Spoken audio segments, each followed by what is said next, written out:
The Hall of Fame inductee that I am introducing, Tom Hermstad, does not know me, but our families have been connected for 21 years. Your niece Kirsten and her son Miles used to play with me as a baby at Old Man's on Sunday surf days. 20 years ago this week, your brother Bill took my mom paddling on an outrigger canoe for the first time ever at Tunnels Beach in Kauai. My mom and my entire family still paddle because of that day. So it is very cool to meet you, introduce you, and make these connections. For those of you who don't know Tom, he's a Seal Beach local, a surfer, and is being recognized tonight for his contributions to water polo. Tom's accomplishments include playing water polo for Wilson High School and Long Beach State, and coaching Golden West College to 8 state championships. But Tom is best known internationally as an Olympic and World Games water polo referee. I don't know the exact dates, but it looks like Tom's career spanned close to 40 years. That is incredible. Mahalo and keep paddling, Tom. And if I could have Tom and Lynn Hermstad come up, your niece Kirsten and your kids Carrie and Tom say congratulations and have a gift for you. Ooh. We'll start with Tom.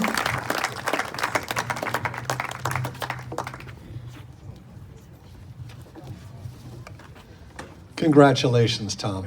What's it like to listen to those credentials read off by a youngster here?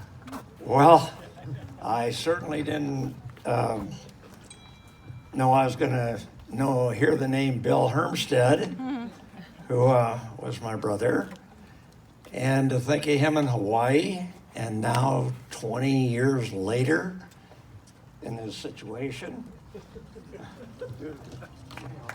Yeah. We get the flower lay and the bead lay. Here you go. Want to present the other one as well? How very appropriate. I'm sorry? No, I was going to say it's very appropriate, these lovely flowers. Tell us a little bit about your association with rowing and water polo. Very few people are able to make a switch like that. Well, I'd like to introduce everyone to, there's a picture right here, and it's of a guy named Bill Locker. And that picture was taken in 1935, right out here.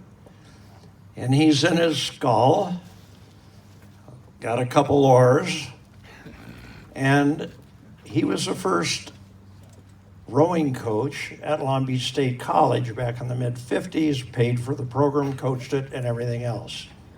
He also hired this knucklehead here. Had it not been for him,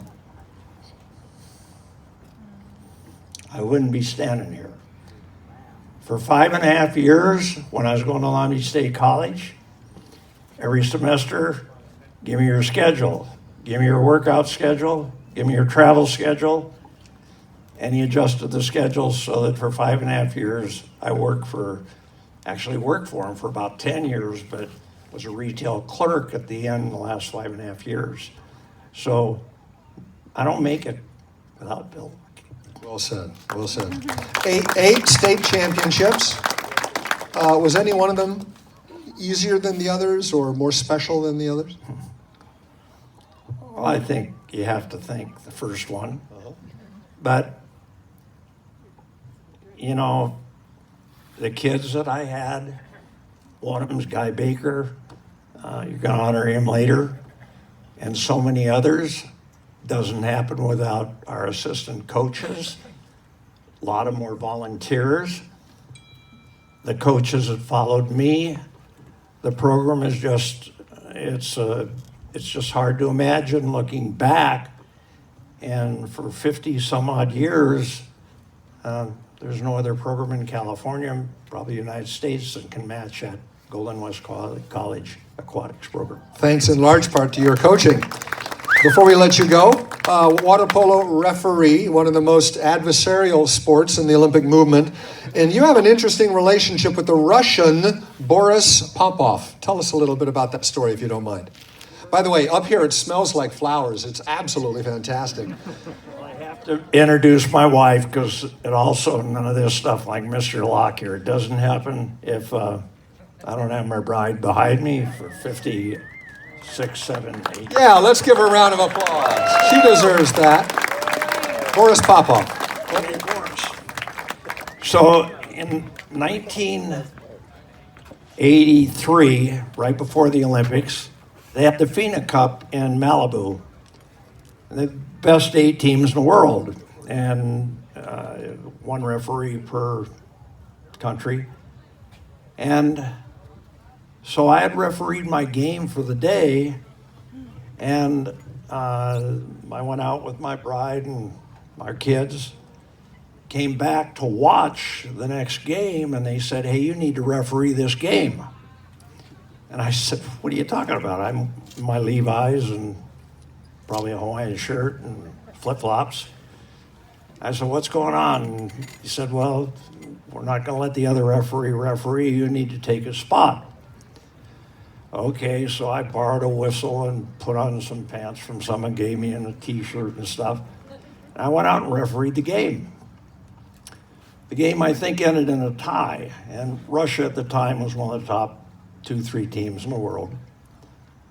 And so after the game was over, I'm sitting there, and a reporter comes up to me and says, hey, Boris just said that you were